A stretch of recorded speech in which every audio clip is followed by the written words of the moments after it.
Good evening, everyone, and thank you so much for joining us this evening. And thank you to SME for Labour for asking me to take part in what will be a really, really interesting, thought-provoking and illuminating event. Now, the clue is in the title. Small and medium enterprises for Labour does exactly what it says on the tin. But we do know that we say this all the time, and many of you that have been to so many of these events, small and medium enterprises are the lifeblood of the economy, but they really have been at the sharp end during the pandemic. And of course, that also applies to self-employed people. And we know that this group of business activity is a real powerhouse for the economy. They are part of a big supply chain. They help sort of provide jobs for other people as well. And they're so important in terms of productivity and that sense of entrepreneurship, which is so important. And we're really focusing on Scotland tonight. The latest Scottish government statistics as of March last year showed that there were over 361,000 small and medium enterprises in Scotland, employing over 1.2 million people. So that group of people, that 1.2 million, which is a sizable proportion of the Scottish, population, will have really had a big hit through this pandemic.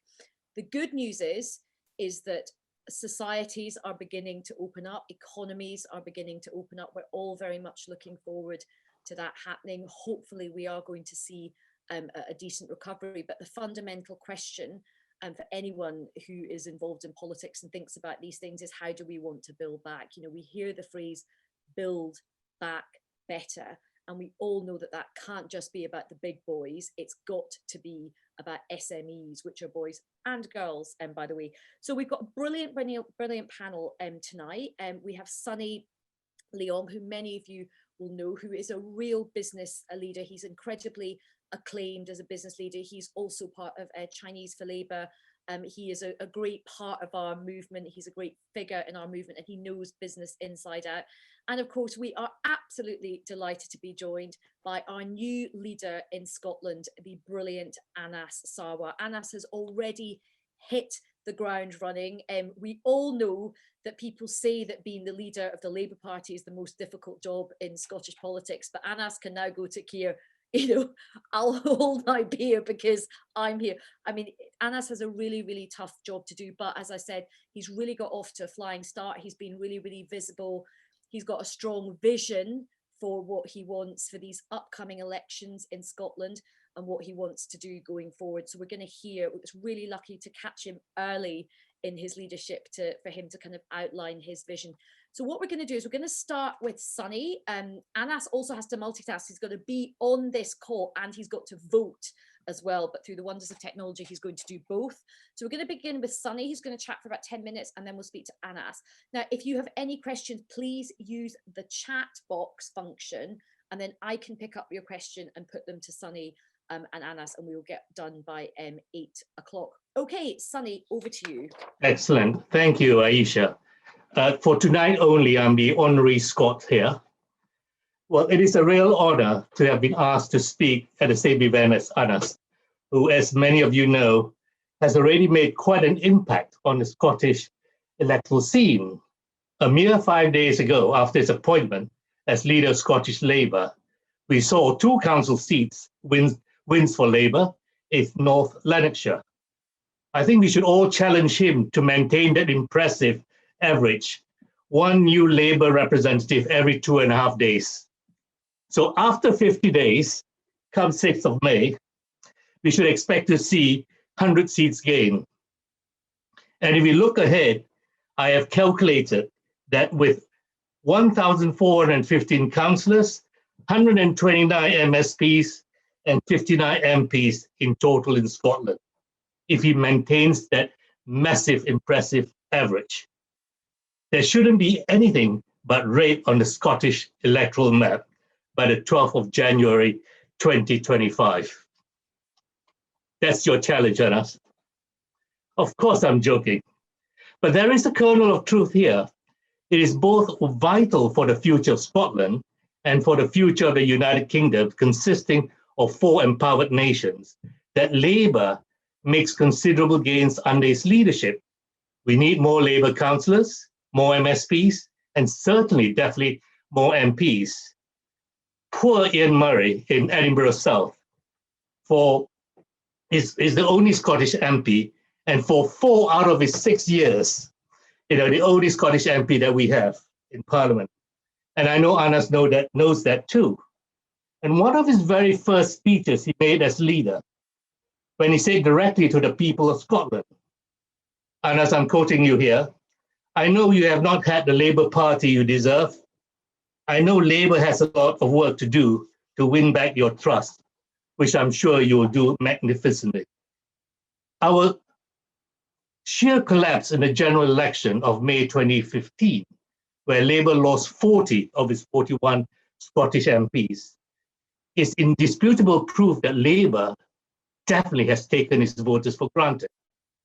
That we have not yet made any ground at all 6 years later means that we really need to think about who we are really talking to and what will appeal to Scottish voters in the 2020s. We definitely need to grow our economy. On earth that has been scorched by COVID lockdowns,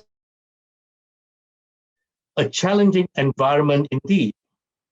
Now, Boris Johnson has, in his own words and deeds, put 2 fingers up and said F to business. Well, at least not to those run by cronies, friends, and party donors anyway. We in Labour really need to say loudly, proudly, and clearly that we are the party of business. Many of you will know that there are some people in our party who instinctively react negatively to the private sector, mistakenly assuming that all businesses are huge global corporations run by the super rich. We know, of course, that this is definitely not the case. For the vast majority of businesses, although if there are any billionaires currently on this call, I'm sure Anas will be more than happy to talk to you about funding his short campaign. And I'm sure a few of us here on this call will definitely reach out to Anas to help him out in his campaign. Well, we know that SMEs are definitely the driver of any economy. In Scotland, SME constitute something close to 99.3% of private sector businesses, 55% of private sector employment, and 41% of private sector turnover. Many of these are small family firms located in the communities with a shared vision, with shared values, who also work together with a shared purpose. SMEs create jobs more quickly, responsively, and with more agility than government can. Working practices are changing. Conventions of communication, we all know, have really transformed the last year with Zoom, which we are currently on. So we in Labour really needs to develop policies that don't merely respond to this brave new world, but drive and take advantage of the huge changes that we know are coming in the 4th Industrial Revolution. It is coming, and we know that it's coming, whether we like it or not. And it has been accelerated by the double whammy of Brexit and lockdown. As we all know, home working is the norm these days, and when we can go back to work, hybrid working looks more likely to be the case. The UK, and Scotland particularly, has the potential to lead the way. In the industries of the 21st century, artificial intelligence, data, robotics, drones, battery, technology, green and clean energy, we have some of the finest research centers and universities in the world. There are enormous opportunities for fleet-footed, far-sighted, and well-supported SMEs. We can steal the march on our global competitors in the next decade. But it's so vital and so important that we, as a future Labour government, we need to offer policies that nurture and develop homegrown talent and research and facilitate their commercial development. Labour must be prepared to provide incentives for startups, and for SMEs, and likewise also for companies that want to scale up by using the many levers at its disposal, whether it's national insurance holiday, tax relief, direct investment, or loan guarantees, to name but a few. To show that we are serious in our long terms, to name a few, we should also be building Scottish and British companies, which can remain here rather than allowing them to be bought up and broken up and moved to America or China or elsewhere as soon as they become profitable. Companies that stay in the UK, employing people in the UK, contribute to our exchequer, provide additional employment and spending in the local economy through obviously the local supply chains. Scotland in particularly should look at the highly successful Back to Business program that was launched a few years ago by the Irish government. It provides targeted support and training to people who have recently returned and who would like to return to Ireland or to start and run their own business. The target demographic is successful people, perhaps in their 30s or 40s, who have traveled abroad to develop their management careers and who might be enticed to come home to Ireland to be closer to their extended families, childhood friends, and educate their children.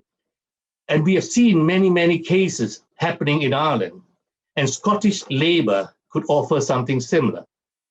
The impact of such entrepreneurs on Scottish economy could be significant, both financially and culturally, as they develop closer relationships with their staff, their communities, and civil society. Scotland is in danger of becoming a branch economy, with corporate headquarters located elsewhere. Labour must find ways to encourage businesses to become an integral part of our national landscape, not some remote department of a global multinational. We should encourage people to regard SMEs as part of the ecology of their local economy and local community. Labour needs to think about how it responds to the future of business and to develop policies in line with our values as we present our offer to the SMEs and the business community in the forthcoming elections in May, as well as the next general elections whenever it comes in 23 or 24. We need to be bold. The Scottish electorate painfully and resoundingly rejected Labour's offer in 2015, in the Scottish parliamentary elections in 2016, and in the general elections of 2017 and 2019. This is not the time to just tinker around the edges.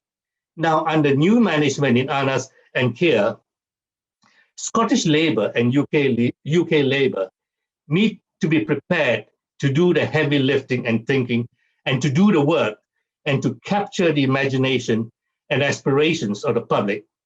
I myself will inject a shot of adrenaline into the debate by publishing a collection of essays later this year from progressive thinkers and centre-left politicians of what a post-Brexit Labour Britain in the 2030s should look like. And I invite each and every one of you to join me in this journey. Thank you. Lovely, thank you, Sonny. Very interesting talk there, and setting Anas quite a tough challenge in terms of elected representatives, and a really good idea about getting people to contribute about what a post-Brexit Britain. And I think a very good point about branch economy. I think that's a really important point. Also picks up on the theme that Scottish Labour was very viciously attacked on as being the branch office as well. I think people see Scotland as being the branch office from a business point of view and sometimes from a political point of view. So that's a really good speech. Right, well, over to Anas Sarwar. And we're really grateful for him giving up his time. He's a very busy man. He's got a lot on his to-do list. So it's great that he's managed to carve out some time for us tonight. Anas Sarwar. Thank you, Ayesha. Thank you for the very kind introduction and for your very kind comments right at the start. Just as you've called me to speak, the Parliament has just gone into the end of speaking. So if I need to go, it is to vote, or I can try and multitask. I'm not sure men are good at multitasking. If you need to go, just go. And I'm not sure men are good at multitasking, but we'll see how it Can I first of all say a sincere thank you to everyone for their best wishes and their kind comments. I've been overwhelmed by people from right across the UK, either people who live in Scotland or people who are Scots in other parts of the UK, or people that have an affinity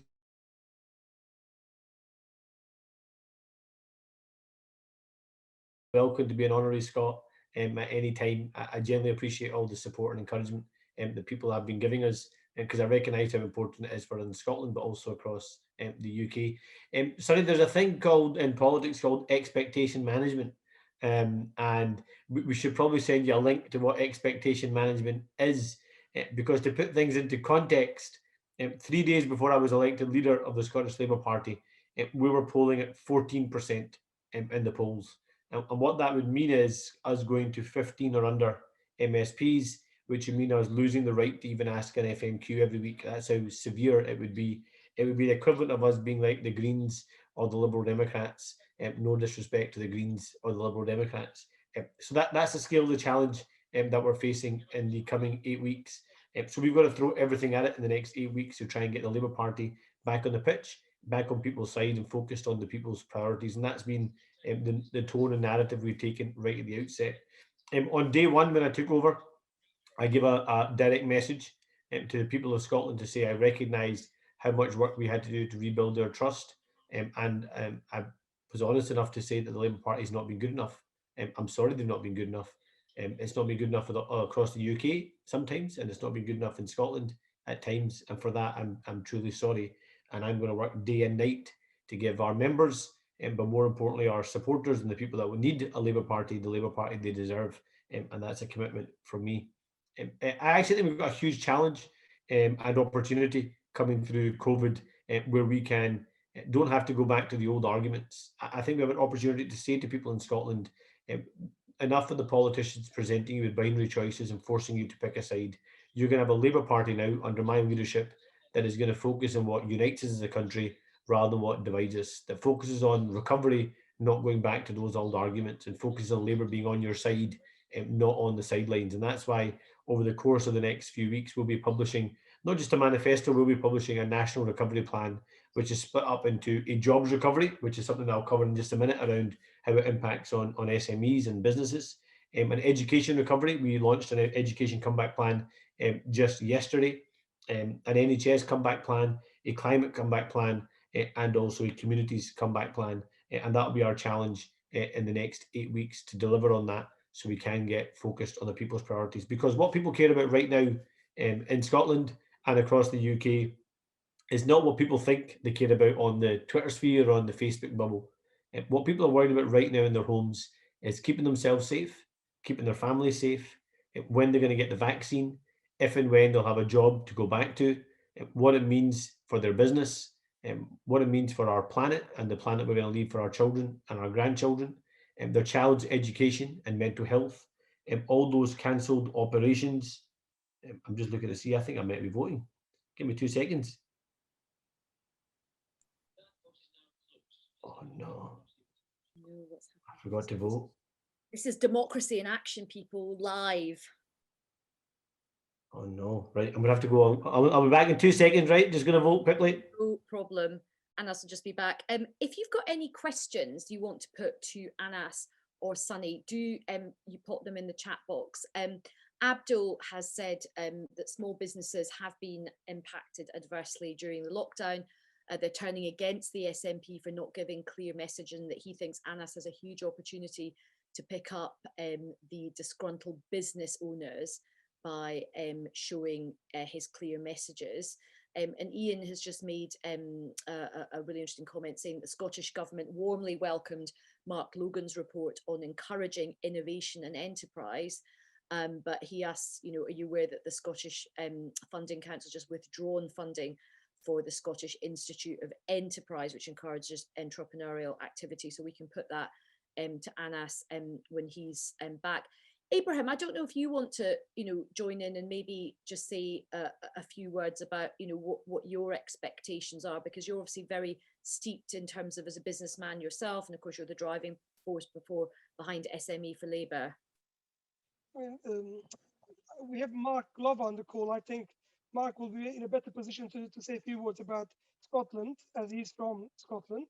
If we can have Mark to speak, if he's still on the call, that will be much better, I think. Okay, Mark, do you want to pop yourself on the screen and do a cameo turn? Is Mark there? I think he might be off the he may not be. I don't think he's here. I mean, Sonny, is there anything that you want to sort of just add to in terms of what, I mean, I have to say, just from a pure language point of view, just what Anna said there about a jobs comeback plan, an economic comeback plan, a NHS comeback plan, a climate comeback plan, a communities. I mean, that is good language. I mean, that is punchy, that is accessible. Feels like we haven't kind of had that sort of language from Scottish Labour for a while.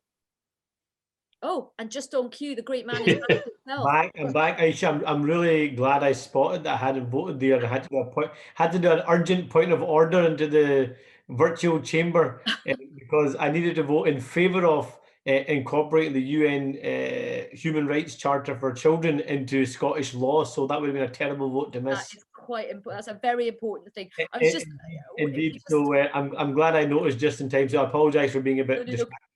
Please carry on. Distracted. So in terms of our national recovery plan, that's what we want us to focus on. But I suppose the part that's really relevant to people that are from small and medium-sized enterprises is no one needs to tell you about the difficulties and challenges we faced around our economy. No one needs to tell you about the challenges in terms of the long-term sustainability of your own individual businesses, the impact then that has on your own direct family life, but also the impact that has on all your employees and all the people that rely on any kind of service that you might give. And one of the things that I'm really keen for us to develop in the short term, going into the next 8 weeks as part of our jobs and economic recovery, but actually much more in the long term beyond May as well, is a recognition, and I think too many politicians fail to recognise this, is when lockdown ends and COVID goes away, life doesn't go back to normal for our small and medium-sized enterprises across the country. It's not like you flip a switch and your business gets back to pre-COVID levels. It is going to take time to get back to pre-COVID levels. And the government can't have a cliff edge of support, whether that's the UK government or the Scottish government. They can't have a cliff edge of support, which cuts off support to businesses far too early, which means despite us coming through lockdown, despite us surviving through COVID, many businesses will fail and therefore many jobs will be lost at the same time. And alongside that, we've got to make sure we have not just a cliff edge on furlough either when we come to the end of the autumn, that it has to be a much more sectoral based approach. So as the economy gradually starts to open up again, sector by sector, and those businesses start to regrow again, they're getting adequate support in order to sustain those jobs and to sustain those businesses. But I think another really important point that needs focus is we can't go back to the old economic model pre-COVID. So I see a lot of people saying that, we need to get back to pre-COVID levels. The reality is our economy didn't work for everyone.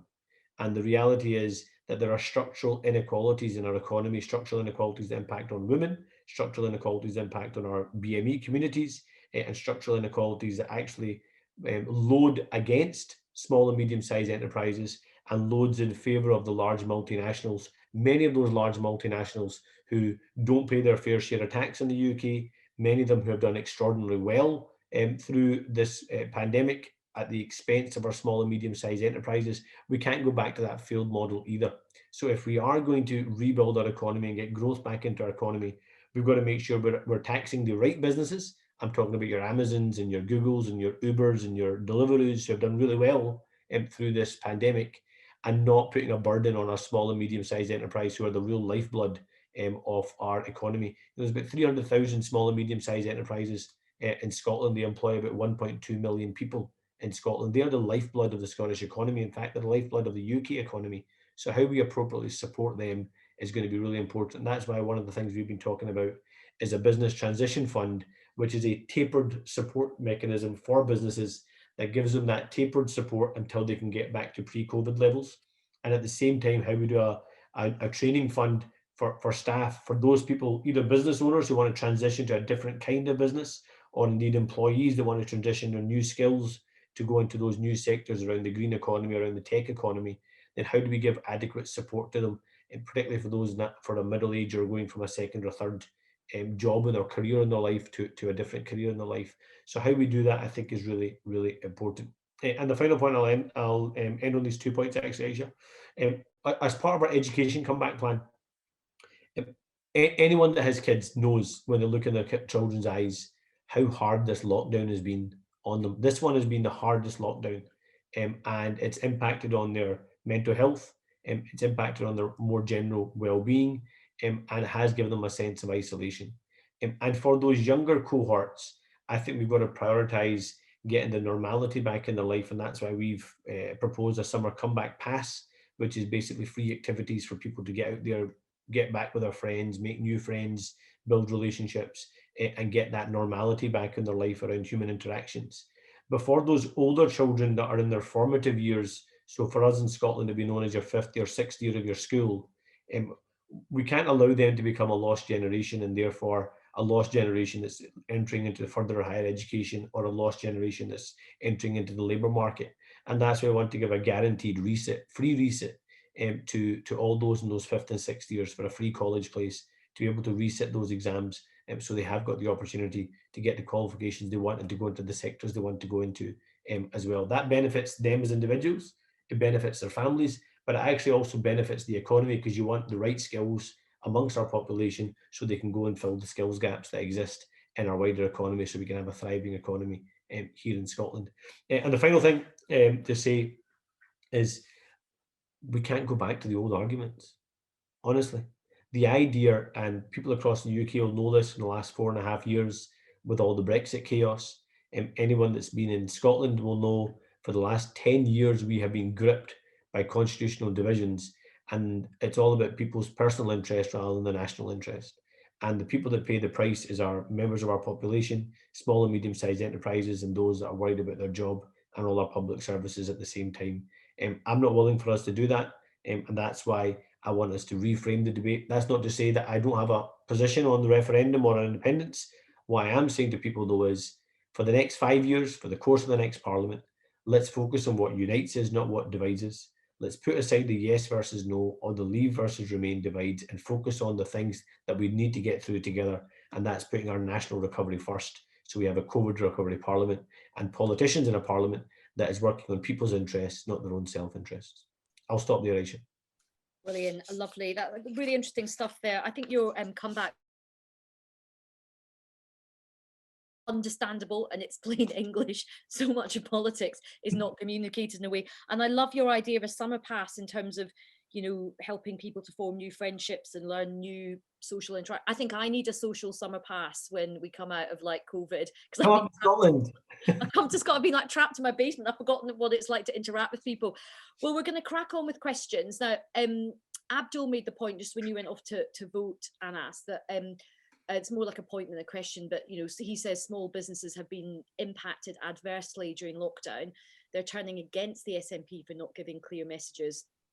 Anas has a huge opportunity to pick up some of the disgruntled business owners by showing his clear messages. I don't know if you want to respond to that quickly. Yeah, no, I know Abdul well, and actually, if you look at the approval ratings for the First Minister, and what parts people think she's done a good job or a bad job on the pandemic, the part that she scores poorest in is around jobs and business. So there clearly is a feeling around not adequate levels of support or speed of support to small and medium-sized enterprises. And I want the Labour Party in Scotland and across the UK to be the party of business again, to support those small and medium-sized enterprises. And that's why one of the first things I did was restart the Scottish Labour Business Network, which I'm really pleased that the former Trade Minister, Brian Wilson, has agreed to chair. And we'll be setting out more details of that to get to speak directly to small and medium-sized enterprises over the coming weeks and months. And just picking up on one thing you said there, I mean, I'll get some of the other questions. If you get any questions, do pop them in the chat box. We'll try and get through as many of them as we can. Just in terms of this relationship with business, this is something that Sonny touched on in his opening words.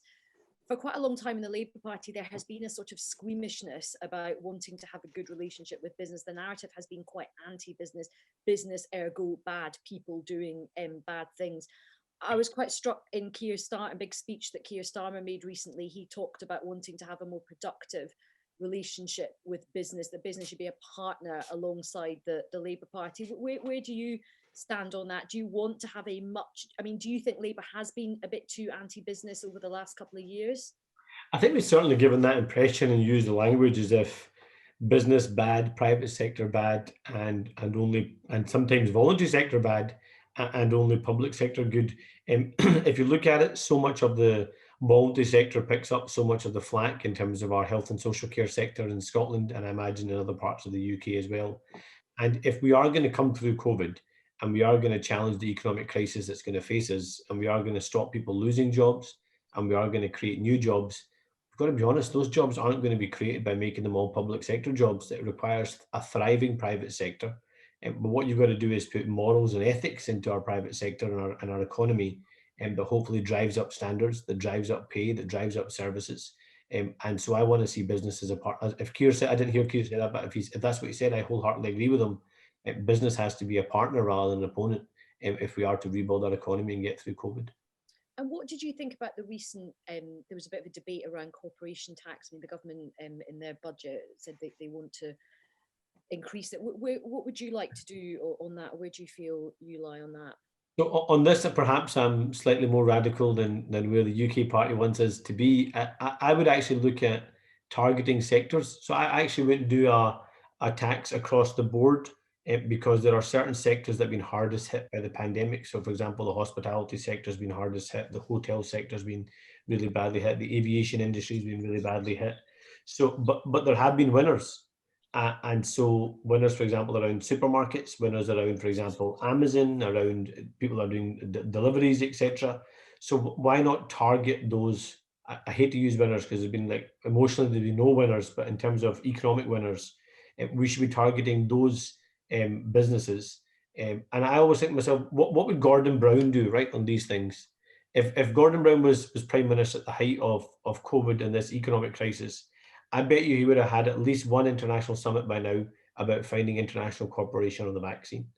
And you can almost guarantee that he would have had at least one summit by now to say those large multinational companies that have made huge profits. So Amazon, which is about to be a trillionaire company, who have made huge profits, how do we get international cooperation in order to tax these businesses appropriately and use that money to support our small and medium-sized enterprises and get people back to work? That's the kind of radical, bold thinking I think we need across the UK and international cooperation. Excellent. Well, let's crack on. So Ian Ritchie has said that the Scottish Government warmly welcomed Mark Logan's report on encouraging innovation and enterprise. Are you aware that the Scottish Funding Council has just withdrawn funding for the Scottish Institute of Enterprise, which encourages entrepreneurial activity in higher education, and it has closed down? Scottish Enterprise, is also withdrawn funding the Enterprise Fellowship Programme, which has been run for the last 20 years by the Royal Society of Edinburgh, and which has created many high growth businesses. Scottish Enterprise has also recently withdrawn the SMART Award scheme, which has funded innovative technology in SMEs for years. These failings must be challenged. Ian's absolutely right. And if Ian wants to give me some more practical case studies from that, that'd be even better, so we can challenge directly the government. I mean, the brutal reality is that the SNP are great at talking a good game, but they don't back it up with action. And Scottish Enterprise, in my view, is a pretty failing organisation. They target things that are likely to win rather than those growth areas that need that extra bit of support. And I also don't think it's an organisation that recognises the geographical challenges that we face in Scotland. And if we are going to have a recovery that works for everyone, we actually need to push economic levers and budgets to our own local communities, and let local communities decide what's best for their local economies, to keep people locally, to train them locally, to invest in them locally, so they open businesses locally and we strengthen our public services locally. That currently does not happen. And I do fear coming through COVID, it's going to be largely a central belt focused recovery rather than a urban, rural, coastal, island community recovery. So how do we empower, a south of Scotland regional hub? How do we empower a Highlands and Islands regional hub? How do we empower a northeast regional hub? How do we empower what we have in Glasgow around the Clyde Valley regional hub? How do we strengthen that a lot more with money but also with decision-making power about the sectors that benefit them. So I would completely restructure Scottish Enterprise and Skills Development Scotland, and look at a whole new model about innovation and putting that money in actually people's pockets and in those sectors that need the support, rather than the easy hits and wins that Scottish Enterprise too often goes for. And just picking up on that, Anas, I mean, I think it's a really important point about this not just being a central belt recovery. I mean, rural communities have had a really tough time in terms of cuts to health, education, public transport. What would your vision be for Scotland's rural communities? So we're going to actually publish a manifesto for the different regions to demonstrate that there is different thinking happening for our island communities and our rural communities. A big part of Ayesha is that we have a really centralising government in Scotland. So we have this really hot debate in Scotland around devolution and around more powers for Scotland.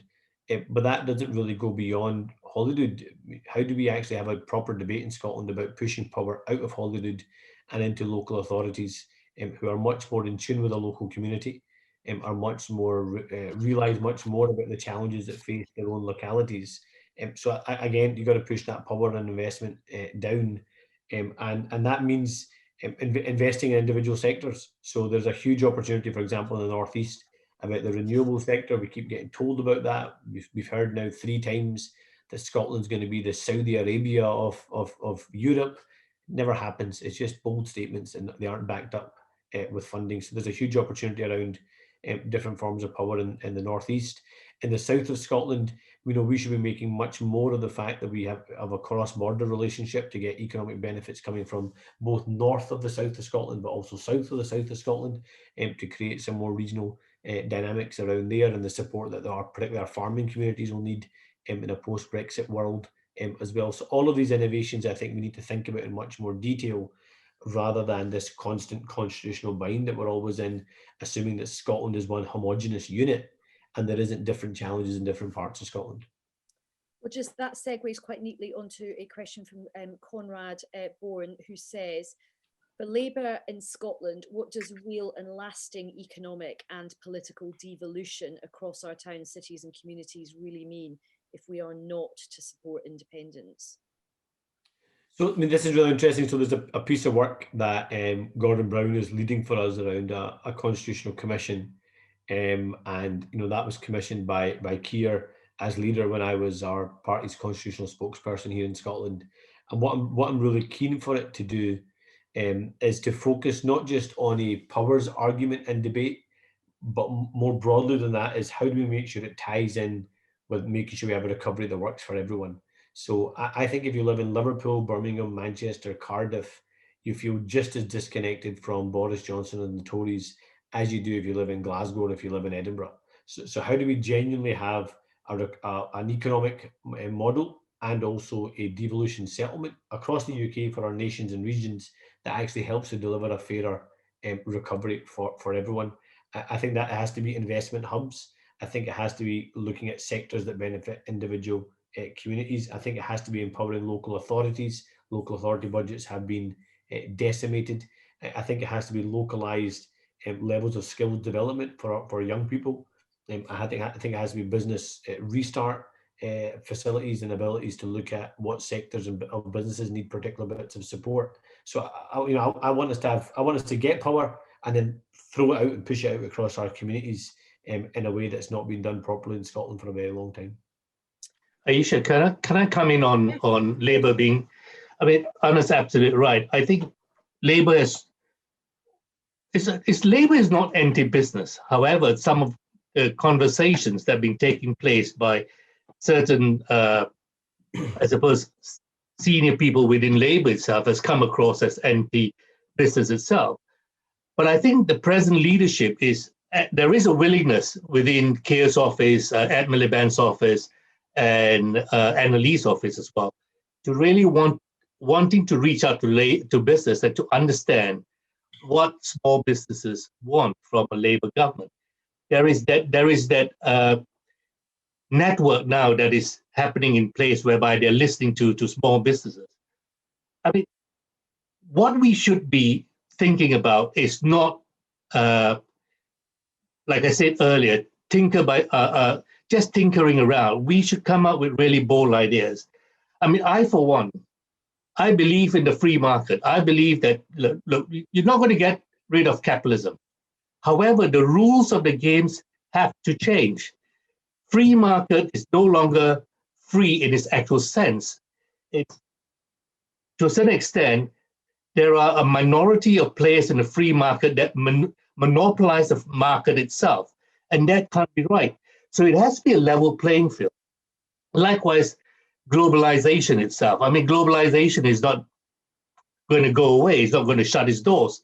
But how do we change the rules of globalization that the working class, the working people in this country still has got a job? So this is where we in the party have to think of new bold ideas. Now, not all businesses are bad.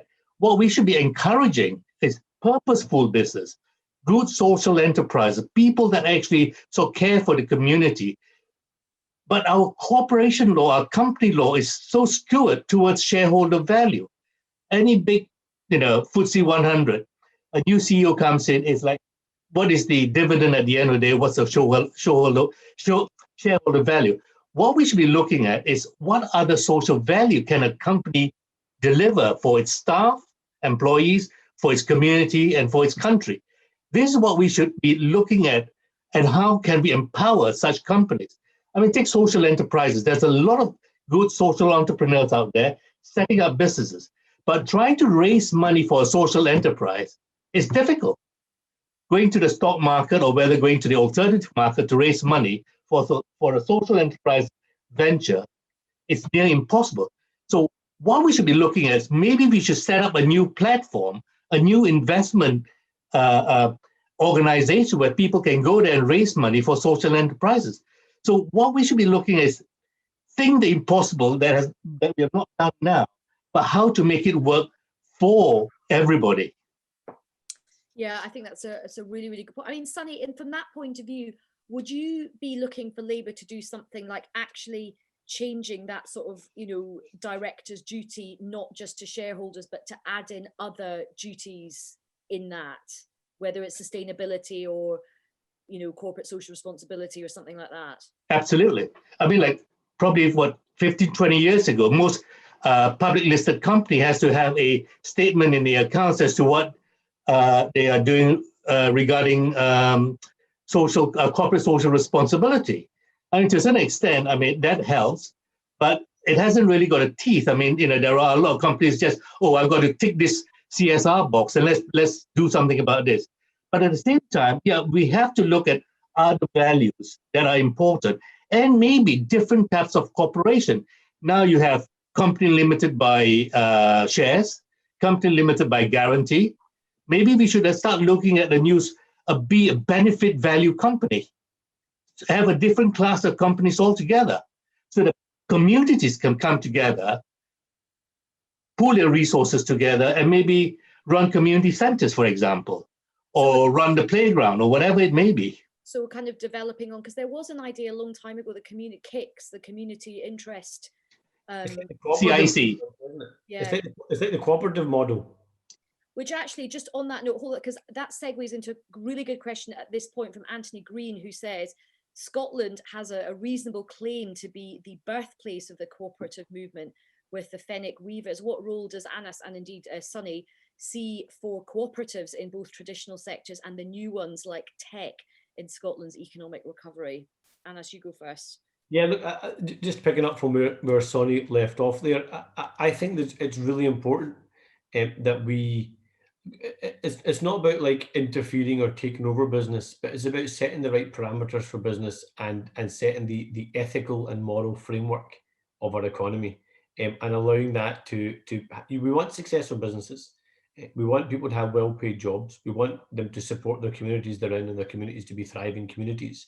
So how do we set the right framework around appropriate levels of tax, about what they do for the local communities? All these things I think are really, really important.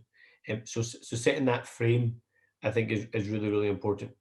On the cooperative model, look, I think there's so many opportunities for us around the cooperative models, but there's a lot of conversation, for example, around a people's railway in Scotland. I don't see why that can't be a cooperative model. There's a lot of talk around, municipal bus systems in different parts of local authorities in Scotland. I don't see why there's no reason why that couldn't be a cooperative model. We've had suggestions, for example, before about local authority-based energy companies. There's no reason why that couldn't be cooperative models.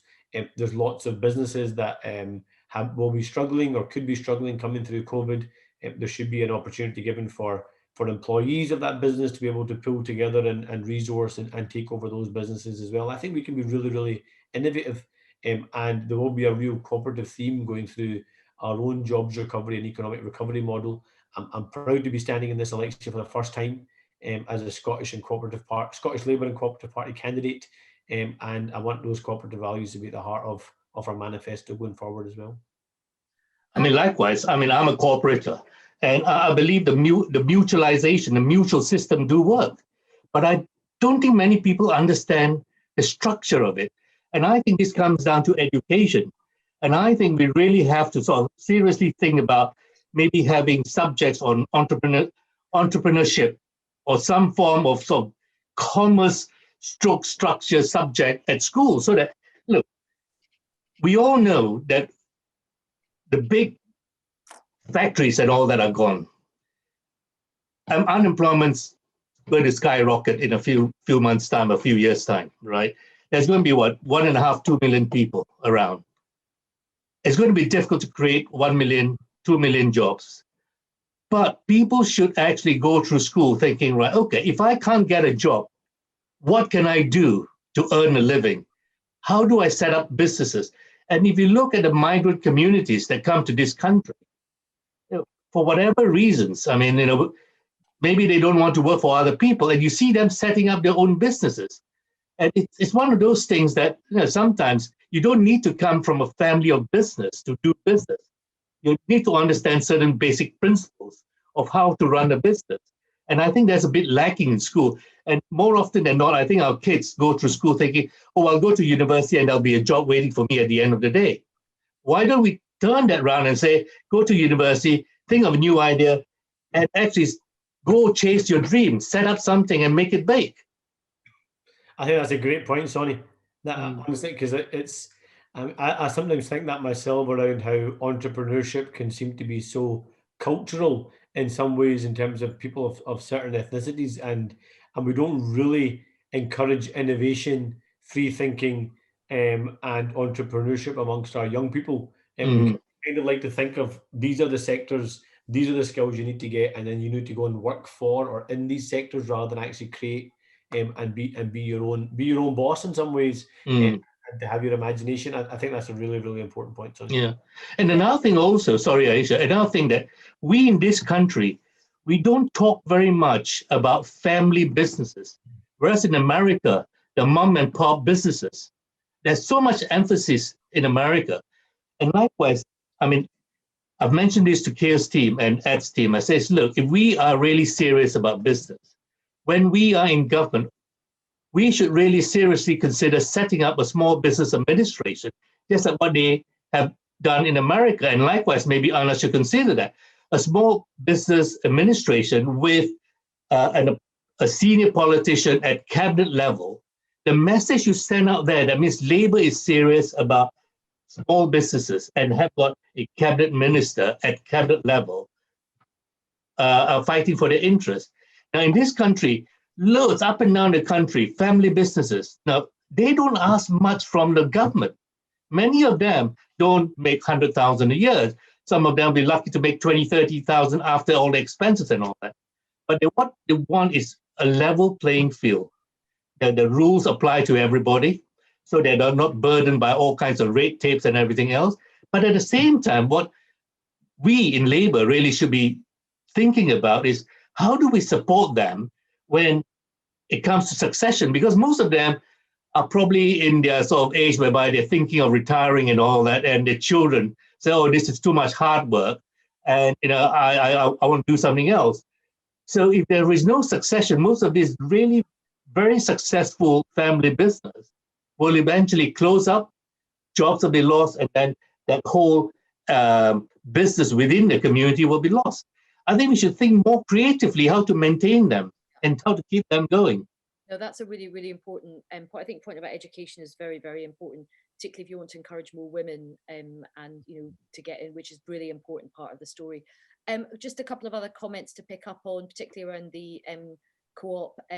People messaging saying Lennoxtown created the first co-op business in Great Britain, including Scotland, and Lothian Buses is another great, that's from Abdul, and Lothian Buses is a really good example. I just want to go to a really interesting point that's come in from Rory Taylor, which said that basically the difficulty for Scottish Labour, in my view, is that it hasn't had a modernising vision to attack the SNP, i.e. reforming services and learning from best practice around the world. And I'm wondering if you, Anas, if you could give us some hints as to what areas you would focus on in terms of offering that modernising vision on services. The problem we have in Scotland is the way I describe it is we've got a sticking plaster approach. So because we have a campaign rather than a government, and everything is focused towards the next big date, hopefully a big date around a referendum, I don't think we have had the modernising, reforming zeal that the Scottish Parliament was actually created to deliver for us in Scotland. So that, I mean, there's loads of areas that, to be honest, that are required of massive reform in Scotland. I think our NHS is required of fundamental reform. We simply don't have enough people to work in our NHS in order to deliver the NHS we have in its current form and its current model. You'll need to look at our mental health services to see that we have nowhere near the level of workforce required to make it happen. So many things that we were told over the last 10 years, it's too difficult, we can't do this, in order to stop reform, we've managed to do overnight over COVID. And so we should optimize that opportunity. So that's around how we have digitalized mental health capacity, much more digital based crisis mental health support in our NHS, how we digitalize our diagnostics. Almost 1/3 of some of the diagnostic posts in Scotland are vacant. That's got a devastating impact in terms of late diagnosis and what that means for survival rates and quality of life. So how we digitalize that as well. We've got all these health boards across the country. Do we really need all this bureaucracy in Scotland? Can we not instead use that investment to try and reform? So one part is the NHS. The second part is our education model. I think that our education model is in need of fundamental reform as well. So much so that, what are we teaching in our schools? Sonny's talking about how we should rightfully be teaching around entrepreneurship and how to grow our economy and around giving people confidence to go into create their own businesses. Also, what are we teaching about our history?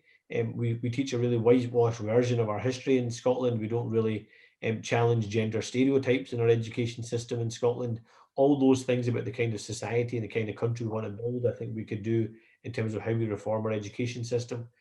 Again, in terms of the way we do our further and higher education system, it's almost like you've got a one strike and you're out. Where is the opportunity to give children a second chance or a third chance? Not even just children. There'll be people who pick a sector they want to go into and work in, and then that sector is decimated 5-10 years later, and people are stuck with not having the skills or the opportunity to go back and learn new skills to go into a new part of our economy. Why not give much greater chances to people to learn those new skills and to go into those new economies? And then the final part is around the actual economic model we have itself. Our economic model in Scotland, our growth in Scotland is slower than the rest of the UK. That's pre-COVID. It'll be exacerbated by COVID. Innovation is missing in Scotland. Creativity is missing in Scotland. Actually investing in our people in order for them to drive our economy forward is missing. And how, as part of regrowing our economy and pushing power, like I've said before, down to our regions across Scotland to support individual sectors, how at the same time we make sure we're encouraging best behaviour and breaking the structural inequalities that exist, particularly for women in our labour market and people from our diverse minority communities in our labour market as well. Just before we go, because we want to finish on time, everyone's got things to do. Actually, we don't have things to do, let's be honest. Anas has things to do. None of us have things to do. Anas, just tell me, I'm very, very interested about your decision to go right into the lion's den and stand against Nicola Sturgeon. Just talk us through that a wee bit, because I think that's fascinating. Well, the first thing is it might be Nicola Sturgeon's constituency. It's my home. I live in the south side of Glasgow. I've been brought up in the south side of Glasgow. I live with my family in the south side of Glasgow. My kids have been brought up in the south side of Glasgow, and I want to persuade people in my own community that they can trust the Labour Party again. And I want to take the same message of hope and optimism to the rest of Scotland too. I don't want to be a candidate that's parachuted somewhere else. I want to stand in the heart of my own community and persuade them to come back to Labour. I also want to take the fight directly to the government. And Ruth Davidson and the Tories like to pretend that they're the real opposition in Scotland. Ruth Davidson is going to pastures new, and I don't see any strong opposition coming from the Tories apart from just shouting the word no all the time. So I don't want people just to vote for what they're against. I want people to vote for what they're for, and that rebuilding work starts in Glasgow. And it also helps get a bit of attention, I think, in terms of framing the election campaign, which is no bad thing either, Ayesha. Oh, the hustings are going to be absolutely box office. The hustings are going to be box office. Almost as good as the hustings we did against each other. And this is a great story. So I was so stupid and naive. I was like, oh, I'll go and run for that seat in Glasgow. And I just like rocked up. I was late and stood against the great Anas, and of course absolutely got steamrolled. And I came You're out. a brilliant candidate though. You gave the best speech of the night, Ayesha. Afterwards, I came out and my mum and dad said, well, what happened? I said I got absolutely stuffed by Anna Sarwar, and they went, yeah, we'd vote for him too if we could, to be honest. I was like, thanks very much. My mum and dad are delighted. But just quickly, final 2 minutes. I was fascinated to see the story because the Tories kind of union unit is in a bit of disarray, as we know. And then came the announcement that the Cabinet Office was going to kind of come up to Glasgow, and there's a chance Michael Gove might be coming up to Glasgow. His wife actually tweeted, we love Glasgow, we love that lovely restaurant, the Ubiquitous Fish, which made me think, you don't really know Glasgow that well, let's be honest. What did you think about that kind of move? Do you think it's done with good intentions, or do you think it's political because of independence? Well, I think we do need to move more civil service jobs around the UK. So any jobs that come into Glasgow, I'm not going to poo-poo or talk down, but we need to make sure we're protecting our Department for International Development jobs in Glasgow as well. That's happening there, but any jobs that are coming from any part are more than welcome. Give us jobs, give us investment, and let us regrow our economy. Give us Michael Gove. He is a Scot. I mean, I'm not going to say to visit Scotland, but give us a functioning, active. Let's get these Tories out and get government across the UK. Well, look, it's been a fantastic event, and Anas, we really, really do wish you the best of luck. Sen has just messaged congratulations to Anas from Tamils for Labour. And thank you, Sen, and we look forward to catching up with you properly once all this craziness is over. Yeah, well, this has been a fantastic session. Thank you so much, as ever, to Ibrahim and Busse and all of SME for Labour. You guys do amazing work. You do speak up for SMEs, and you do always bang the drum for business within the Labour Party in a really constructive and ethical way with good values. Our huge thanks to the brilliant Sonny Leong, who's just an absolute tour de force in terms of all his, endless energy and enthusiasm and commitment. Sounds like Sonny should be that minister in the cabinet, doesn't it? Yes. I think we have our minister right here. And thanks to all thank you to you all for listening in and for all your brilliant questions and comments. Loads of you interacting with me on the chat box, and it's really, really appreciated. And of course, a huge thanks to Anas. Such a busy time for Anas. He's got so much on his plate. He's given us an hour of his time at a really, really busy time. And just all the best, Anas. You've got a big fight, but you're definitely the man for the job. Thank you. Very kind of you. And you're more than welcome to come to Scotland soon as well, Ayesha. Lovely. All right, guys. Have a great evening, and we'll speak to you soon. Okay, bye.